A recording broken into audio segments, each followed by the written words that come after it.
মহাভারতের অজস্র চরিত্রের মধ্যে অন্যতম গুরুত্বপূর্ণ চরিত্র হলেন অশ্বত্থামা। তিনি পুরাণের অষ্ট চিরঞ্জীবীর অন্যতম।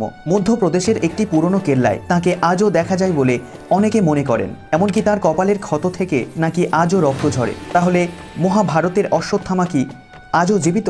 যদি এই প্রশ্নের উত্তর আপনারা জানতে চান তাহলে ভিডিওটি অবশ্যই প্রথম থেকে শেষ পর্যন্ত দেখবেন। নমস্কার, নীলস মাইথোলজির আরও একটি নতুন ভিডিওতে আপনাদের স্বাগত। আর নতুন হয়ে থাকলে অবশ্যই চ্যানেলটি সাবস্ক্রাইব করে রাখবেন। তো চলুন ভিডিওটি শুরু করা যাক।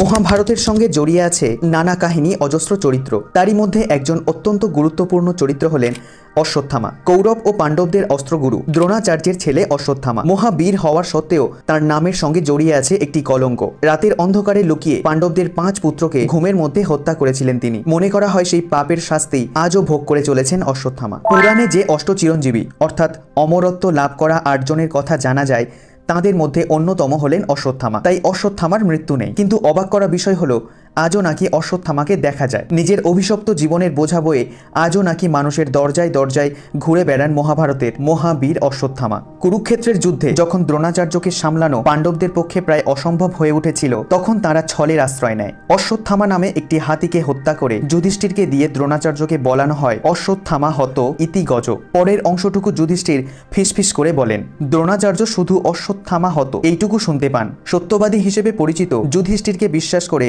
নিজের পুত্রের মৃত্যু সংবাদে ভেঙে পড়ে অস্ত্র ত্যাগ করেন দ্রোণাচার্য। সেই সুযোগে তাকে হত্যা করেন ধৃষ্টদ্যুম্ন। ছলের আশ্রয় নিয়ে তার পিতার হত্যা মেনে নিতে পারেননি অশ্বত্থামা। তার বদলা নিতেই রাতের অন্ধকারে পাণ্ডবদের হত্যা করতে গিয়ে ভুল করে তাদের 5 পুত্রকে হত্যা করেন তিনি। শুধু তাই নয়, ব্রহ্মাস্ত্র প্রয়োগ করে উত্তরার গর্ভের সন্তানকেও হত্যা করেন তিনি। সেই পাপের শাস্তি হিসেবে শ্রীকৃষ্ণ তাকে অভিশাপ দেন যে বিশ্বের কোথাও তিনি আর শান্তি পাবেন না। মহাদেবের আশীর্বাদে জন্ম নেওয়া অশ্বত্থামার কপালে চিন্তামণি রত্ন ও খুবলেপ বের করে নেওয়া হয়। তারপর থেকে প্রায় 5000 বছর ধরে অশ্বত্থামা এই পৃথিবীতে ঘুরে বেড়াচ্ছেন বলে মনে করা হয়। এমনকি মধ্যপ্রদেশের একটি পুরনো কেল্লায় নাকি তাকে মাঝে মধ্যে দেখাও যায়। মধ্যপ্রদেশের বুরহানপুর থেকে 20 কিলোমিটার দূরে এই কেল্লাটি অবস্থিত, যেখানে মাঝে মাঝে বিরাট চেহারার এক ব্যক্তিকে মহাদেবের পুজো করতে দেখা যায় বলে জানিয়েছেন স্থানীয় বাসিন্দারা। নর্মদা নদীর গৌরী ঘাটেও নাকি সেই ব্যক্তিকে কেউ কেউ দেখেছেন। অনেকে বলেন সেই রহস্যময় ব্যক্তির কপালে একটি দগদগে ক্ষত দেখা যায়। সেখানে লাগানোর জন্য মাঝে মাঝে কারোর কাছে নাকি তিনি তেল আর হলুদ চান।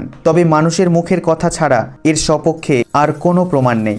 শেষ হলো আজকের নিবেদন। এই সম্পর্কিত আরও তথ্য জানতে অবশ্যই চ্যানেলটিকে সাবস্ক্রাইব করে রাখবেন। গল্প পাঠে আমি নীল। দেখা হচ্ছে এই রকমই আরও কোনো এক ইন্টারেস্টিং ভিডিওতে।